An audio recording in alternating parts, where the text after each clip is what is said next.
నా పేరు బొట్ట నాగరాజు. నేను బహుజన ఐక్యవేదిక కన్వీనర్గా పనిచేస్తూ ఉన్నాను. నర్సీపట్నం నుంచి ఈరోజు కలెక్టర్ గారికి స్పందనలో కంప్లైంట్ ఇవ్వడానికి వచ్చాం. ఈ కంప్లైంట్ నర్సీపట్నంలో ఎస్సీ ఎస్టీ బీసీలు ఏదైతే అత్యంత పేద ప్రజలు ఎవరైతే ఉన్నారో వాళ్ళ కోసం మీరు పనిచేస్తున్నటువంటి ఏఎస్డబ్ల్యూ ఎన్ శ్యామల గారి పైన అన్యాయంగా సరెండర్ చేయడం జరిగింది. ఎందుకంటే ఆమె అక్కడ ఉన్నటువంటి హాస్టల్లో మెనూ సక్రమంగా అమలు చేయాలని, హాస్టల్లో ఉండేటువంటి సమస్యలపైన అన్నింటిపైన అక్కడ వాటిని నిలదీస్తుందని చెప్పేసి చాలా కుట్రపూరితంగా ఆమెపై నేను పోయిన అబండాలు వేసి ఈరోజు సరెండర్ చేయడం జరిగింది. అలాగే ఇక్కడ ఉన్నటువంటి డిడి రాజేశ్వరి గారు కూడా ఆమె పైన, ఎందుకంటే నెలల్లో ఇచ్చే మామూలు వసూలు చేసి ఇమ్మంటే ఇవ్వలేదన్న కక్ష పెట్టుకొని ఆ వార్డుని ఇక్కడ డీడీ గారు కలిపి ఆమె పైన ఉన్నాయి నేనే కలిపేసి ఒక ఫేక్ వీడియోని క్రియేట్ చేసి ఆ వీడియోని ఇక్కడ కలెక్టర్ గారి దృష్టికి తీసుకొచ్చి ఆ కలెక్టర్ గారికి ఉన్నాయి నేనే చెప్పేసి ఈరోజు ఒక నిజాయితీ గల ఆఫీసర్ని అన్యాయంగా బలి చేయడం జరిగింది.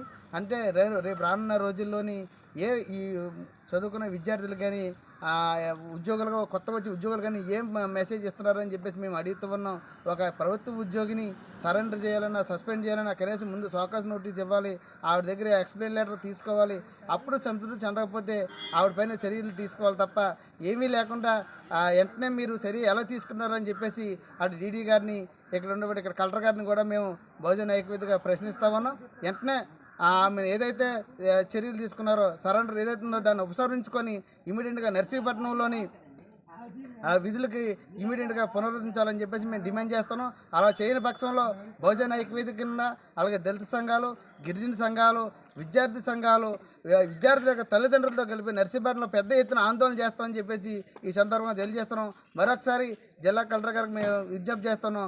ఈ సరెండర్ ఏదైతుందో ఇది న్యాయంగా జరగలేదు, ఇది అన్యాయంగా జరిగిందని చెప్పేసి మేము భావిస్తున్నాం.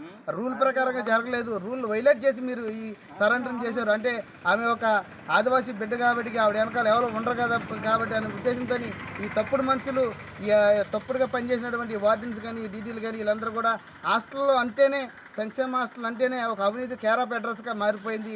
పిల్లలకి పెట్టే మెనూ సక్రమంగా అమలు చేయకుండా వాళ్ళు వచ్చిన డబ్బులు తినేస్తూ ఉన్నారు.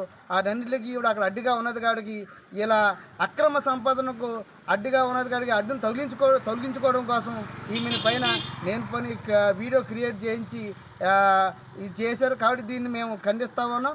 ఇది కానీ ఇమీడియట్గా 2-3 రోజుల్లోనే ఈ సరిగా తీసుకొని అక్కడ మళ్ళీ నర్సీపట్నం ప్రజలకి, పేద విద్యార్థులకి మెనూ సక్రమం అమలు చేసే నిజాయితీ గల అధికారిని అక్కడ తీసుకొచ్చి ఒక నిజాయితీ గల అధికారికి అక్కడ నియమించకపోతే మేమందరం కూడా భవిష్యత్తులో తీవ్ర ఆందోళన చేస్తామని చెప్పేసి చెప్తున్నాం.